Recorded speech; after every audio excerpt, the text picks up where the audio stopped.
to Aurora. The right lane is closed from 59 to the Aurora Toll. That's until 7 p.m. Flight boards at O'Hare this morning show more than 500 cancellations, or around 110 flights canceled at Midway. The numbers are down a little, but do check before heading to the airport. That's traffic. I'm Jim Talamonte on AM 560 The Answer. Chicago's Morning Answer continues next in our 1 hour heating and air conditioning weather center. Cloudy, a little milder today, high 65. Spotty showers crop up overnight, low 43. Currently 46 at O'Hare, 44 lakefront. Your next news update is at 8. Breaking news as it happens. And Chicago's Morning Answer with Dan and Amy continues next on AM 560 The Answer. Listen to AM 560, The Answer, online at 560theanswer.com, on the AM 560 mobile app, on your Alexa-powered smart speaker, on TuneIn, iHeart, and radio.com. If you're looking for the latest news, insight into what it means, and the sharpest opinion, there's only one station in Chicago where you can turn, and it's this one. We're AM 560, The Answer. Top of the morning, Dan and Amy. And Tony Fauci wasn't at the task force briefing yesterday, but he did make the time to go on with Gloria Vanderbilt's kid. And in that discussion with Anderson Cooper, Fauci said this. Some states are still not issuing stay-at-home orders. I mean, whether there should be a federally mandated directive for that or not, that I guess that's more of a political question. But just scientifically, doesn't everybody have to be on the same page with this stuff? Yeah. I think so, Anderson. I don't understand why that's not happening. As you said, you know, the tension between federally mandated versus states' rights to do what they want is something I don't want to get into. But if you look at what's going on in this country, I just don't understand why we're not doing that. Mm-hmm. We really should be. No, we shouldn't be. It should be county by county, honestly. Well, I mean, if we social state distance. by state. And state by state, true. But certain parts of states are more, heavily populated than others. There's still 54 out of 102 counties in Illinois have reported a case of coronavirus. Well, look at Scandinavian Nordic countries. They're about the size of some of our bigger states. Right. Are they responding the same? With Tony Fauci, does he wish for one world government where we'd have a global stay and shelter order? Because obviously the situation in the Dakotas is very different than the situation in New York City, isn't it? And despite what they've suggested about every place in America has the potential to be New York City, it doesn't. The trajectory of this it doesn't really bear that out. Now, here's the other point about the data. The data is so important because it's the basis for so many decisions, both in terms of resource allocation as well as in terms of federal policy and economic policy at both the federal and state levels. The economic health, again, I will continue to repeat as often as Dr. Burke says granularity. It's a drinking game. Every time she said it, I drank. Economic health inextricably linked to public health. You can't assess them in silos. You have to be an adult and assess them holistically. Mm-hmm. And so this interview by Peter Robinson on his excellent interview program, Uncommon Knowledge, with the Hoover Institution's Dr. Jay Bhattacharya, who is both a medical doctor as well as a licensed economist, if you will. He's also got an economics background. Here's what he had to say as somebody who is right now doing the modeling work that other econometricians and public health professionals are attempting to do. I think I know how you'll answer this, but maybe I'm not sure. What's Dr. Fauci up to when he says this is 10 times more lethal than the flu? He cannot know that. He should not be saying that. He cannot know, can he? He doesn't know. He doesn't know. Yeah, and he can't know because nobody has done the serologic. Sorry to use technical, but like the serologic test means how many people in the population have antibodies to the virus. So that's what you need to know. Okay. No test has been done like that. So he can't know that. Nobody knows that. So he's reflecting his guess on what that is. And I'm reflecting my guess on what it is. The fact is neither of us know it. Neither of us know that number because there's no scientific test yet done or no scientific study done to establish that number in any broad population. And in point of fact, FDA just approved antibody test, and Dr. Bhattacharya is going to go into the field in Santa Clara next week to deploy it to try to get some of the data from which modeling can be done, and frankly, get enough data over the next 3 weeks to model the whole country by month's end. Yeah, so we have to run studies, and that's what I've been working on the last couple of weeks, basically full time. Actually, 3 weeks full time. What you need is a sample of people in the population who are, essentially representative of the population, some population. You need a test that can measure antibodies in the blood, and those actually only have been approved in the last week and so in the U.S. And to be fair to Fauci and Birx, there has been discussion over the last several days at the briefings of these antibody tests and some pressing to deploy antibody tests, even though Fauci downplayed them as our number one priority down the list of priorities. I don't really understand why you can't do them in parallel fashion. The PCR test that can detect the virus before even a person even knows they have symptoms, and then also this antibody test so you can do better modeling and thus make better public health and economic decisions based on better numbers. Right. And a lot of people want to take that test because a lot of people think that they had it at some point in time, but might have been asymptomatic, and they want to help others who might have it by giving plasma or by getting back into the workforce. In point of fact, the CDC director, Dr. Redfield, said he projected out that as many as 25% of Americans may have gotten it and be asymptomatic. 25%. Yeah, a fourth of the population. So they're not included in the data, both with respect to caseload and then by extension with respect to anything resembling an accurate lethality rate or hospitalization rate, for that matter. For more on this, we're pleased to be joined again by Dr. Kevin Pham. He is a doctor as well. He's a contributor to the Daily Signal, former graduate fellow in health policy at the Heritage Foundation. Dr. Pham, thanks for joining us again. Appreciate it. Thanks so much for having me. So do you agree with really all the medical professionals and some of the economists, including Nobel Prize winner Paul Romer, writing in the Wall Street Journal, that the way out of this, both in terms of intelligent decision-making over the next 4 weeks or however long it takes, is testing to get more accurate data that we can have more confidence in about the trajectory of the spread and the lethality of the spread, so we can make better resource allocation decisions and better decisions about reopening our economy?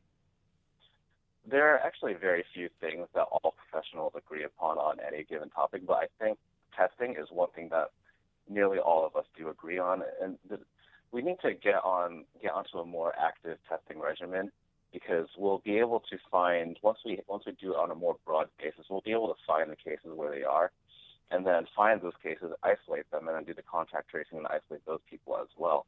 And then once we do that, then we're really taking the fight to the virus rather than waiting for the virus to come into the hospital. Because as the virus comes into the hospital, we're fighting on a defensive battle, and that's what's going on. Largely what's going on in the country right now, and it's definitely what's going on in New York City. But as we switch onto a more like an offensive footing, then yeah, it's going to require a lot more testing. And with respect to that, other than the availability of the competing tests, and they're not really in competition, but you know what I mean, is there any reason why you can't do them simultaneously? You can't continue to move on the testing on parallel tracks?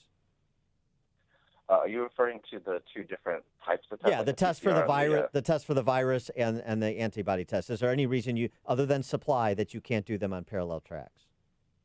There's no reason that you can't. In fact, there's reasons that you should be doing both of the types of testing, because the serological testing, the testing for the antibodies, that doesn't come until about 2 weeks after you get the disease, depending on which antibodies you're testing for.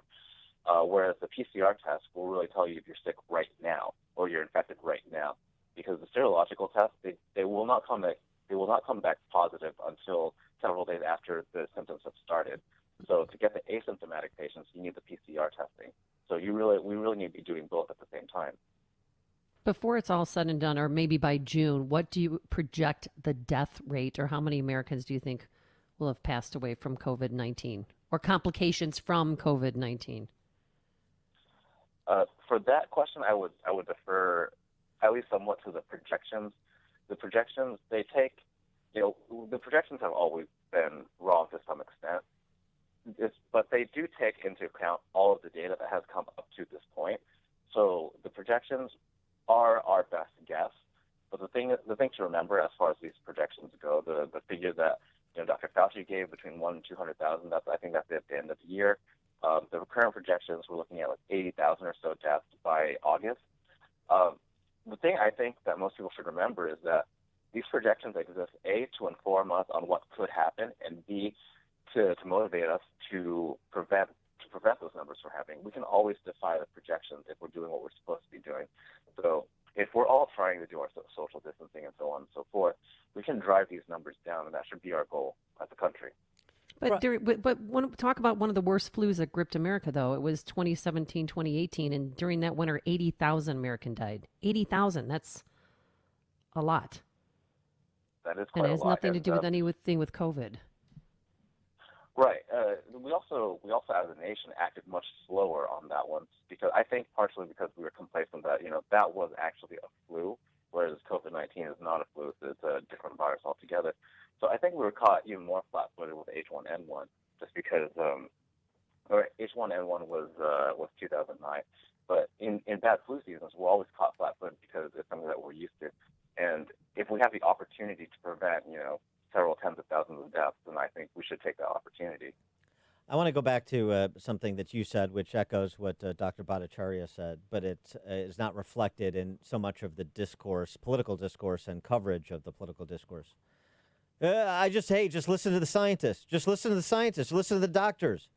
It turns out that scientists and doctors of good faith and equal competence are coming to very different conclusions based on this imperfect data that we have. So it's not just so easy to wave off a question, an answer to a question about what should be done by saying, listen to the scientists, is it? I think that's completely right. An expert in anything knows a lot about that subject, but doesn't necessarily know very much about any other subject. And with regards to this situation and how it pertains to every individual in the country in dealing with their financials, I may know a lot about disease and disease burden and all that, but I don't know very much about what's happening in your life and how all this is affecting you. So people should not be waving off, especially people who are responsible for policy should not be waving off the concerns of people who are being affected by those policies. And so it's really incumbent upon leadership to really account for the way the economy is affecting every individual family. So yeah, it's right, and that's well said. And so staying in your lane, as I wish Tony Fauci would do. I mean, actually, he is doing it. I just wish it would be covered appropriately as doing so. So there was some characterization of his input as limited to his expertise in the infectious disease area. So I blame him much less than I blame the media. But he has essentially driven this idea that there's no such thing as an overreaction. And again, you heard him with Anderson Cooper suggesting that there should be a national lockdown, getting ahead of where the policymakers are on that, even assuming that there's the president has that constitutional power, which is a subject of some debate. But what about that? And from a medical professional's perspective, do you agree with Fauci there should be a national lockdown? Do you agree with those who say that there should be a mandate that people wear cloth masks or some covering on their mouth and nose at minimum? Well, with regards to the mask, they will help. They certainly will not hurt, depending on you not touching your face. The only problem that I have with masks is that sometimes it gives people the false sense of security, and they think that they're safe. But then, if you touch anything that is contaminated or infected, and then you touch your eyes or you touch your mouth or nose, or anywhere near your eyes, mouth, or nose, then you've just negated the benefits of the mask. But as long as if you're also doing the hand washing, which by far and away will have the biggest impact, if you're doing that, then the mask will only help. With regards to the question about a federal lockdown order, that is for one, it's a political question, and two, I don't think the president has the power to do that. But also, like you said, this is a local issue. If there's a bar out in the middle of Lima, Ohio, I don't know that it really needs to be shut down, but we have seen federalism work out very well in this case, because if you know the response to this was really hampered by the bureaucratic siloing of the CDC and the FDA in Seattle. That's a federal issue, right? That really slowed down our response. Whereas I think it was last week, the FDA approved a company in Ohio to perform these disinfections, but only partially. But then that was on Saturday. On Sunday, Mike DeWine said, I want this done now at full capacity. He called the president, and the president talked to the FDA and then got the full approval. That's an excellent sign of federalism working better for the people. So I think there should be a local response. The local people are more accountable to the people, and the response will be better that way. He is Dr. Kevin Pham, medical doctor, contributor to the Daily Signal, and former graduate fellow in health policy at the Heritage Foundation. Dr. Pham, thanks for joining us. Appreciate it. Thanks so much for having me. Take care. And he joined us on our turnkey.pro answer line. You're listening to Chicago's Morning Answer with Dan Proft and Amy Jacobson on AM 560. The Answer. Folks, when shopping for a home mortgage, how much is great service, low closing costs, and competitive interest rates worth to you? At Townstone Financial, it's priceless. Hi, Barry Sterner, founder of Townstone Financial. Let's hear about the Townstone experience from one of our customers. My name is Melissa, and I bought my first home with Townstone Financial. It was a lot of personal